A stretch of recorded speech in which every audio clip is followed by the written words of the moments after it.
ஏய், தற்குறினா தற்குறினா இப்பதான் எனக்கு தெரியுது விஜய்க்கும் விஜயோட ரசிகர்களுக்கும் கொடுத்த பேருன்னு. உங்களுக்கெல்லாம் அவமானமா இல்லையாடா? இவனுக்கு இப்படி பேர் உலகமே காரி துப்புது.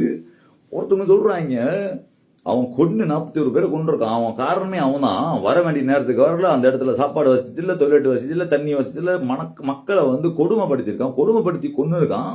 அவ்வளவு ஒரு கொடூரமான விஷயத்தை செஞ்சிருக்கான். இவனை போய் தூக்கி வச்சு கொண்டாடிக்கிட்டு இருக்கீங்களா? நீங்களாம் என்ன மாதிரி ஜென்மம்னு சொல்லி ஒருத்தங்க காரி துப்புறாங்க. ஐயோ நல்ல வேலை போ. இன்னொன்னு ஒரு நம்ம நாட்டு ஒரு தங்கத்தை தட்டுல நாங்க அனுப்பணும், பத்திரமா தங்க தட்டுல அனுப்பணும். கடைசியில் நீங்க கொண்டு போய் தொழிலாட்டில போட்டீங்களா? உங்க ஊர்ல ஒண்ணு பேசுது. ஐயோ உங்களெல்லாம் பார்க்கும்போது இப்பதான் தெரியுது. இப்ப பிரிச்சிட வேண்டியதான், ரெண்டா பிரிச்சிட வேண்டியதான். இதெல்லாம் தற்குறீஸ், எல்லாம் தற்குறீஸ். இந்த பேரு அஜித்தை நான் படத்துல பார்த்து நான் இன்ஸ்பிரேஷன் ஆகல.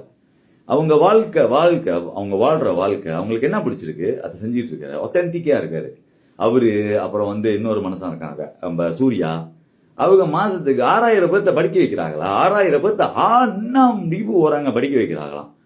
அப்ப அந்த மனுஷன் அவங்க தூக்கம் வரல, அவங்க பாட்டுக்கு அவங்க வேலை செஞ்சுட்டு இருக்காங்க. இவங்கெல்லாம் சிறப்பா இருக்காங்க, செம்மையா இருக்காங்க, செம்மையான விஷயத்த ரியாலிட்டியில செய்யறாங்க. பட் விஜய் ரியாலிட்டியில ஒண்ணுமே இல்லை. ரியாலிட்டியில என்ன இருக்கு நான் கேட்கிறேன். ஏதாவது ஒரு விஷயத்தை கட்டு. பல கோடி பிசினஸ் விட்டுட்டு வந்துட்டாங்களாம், பல கோடியை விட்டுட்டு வந்துட்டாங்களாம். என்னத்தை விட்டுட்டு வந்தான்? பல கோடி அங்க விட்டுட்டு வந்தாலும் இப்ப இங்க வந்தது மட்டும் என்னத்துக்கு வந்திருக்கான்? இங்க பாரு, இப்ப எதுக்கு வந்திருக்கான்? ஓட்டை பிரிக்கணும். இது தனி கட்சி ஆக்சுவலி எதிர்கட்சி மாதிரி இருக்கும், தனி கட்சி மாதிரி இருக்கும். ஓட்டுல இப்ப வச்சுக்குமே அவனுக்கு ஒரு 3 சீட்டு கிடைச்சிருச்சு, 3 சீட்ல இருக்கான் ஓட்டுல ஜெயிச்சிட்டான். ஓகே, இப்ப என்ன பண்ணுவான்? யாரு மேல பெரிய கட்சி இருக்கா, 2 கட்சி இருக்கா. அப்ப இந்த கட்சி காசை கொடுத்து இழுக்கும். நான் என் பக்கம் வந்துருன்னு. அப்ப எந்த பக்கம் போறானோ அந்த கட்சி ஜெயிக்குதுன்னா அப்ப அவங்க பெட்டியா இங்க படத்துல வாங்கினதோட இன்னும் கூட வாங்குவான். எப்படி இருந்தாலும் அவன் ஜானி மக்காமனா தான் வந்திருக்கான். சிம்பிளா தெரியுதுல, அதெல்லாம் அப்படியே பச்சையா தெரியுது. அடம் போக்காளிங்களா எல்லாம் முட்டாகுவீங்க.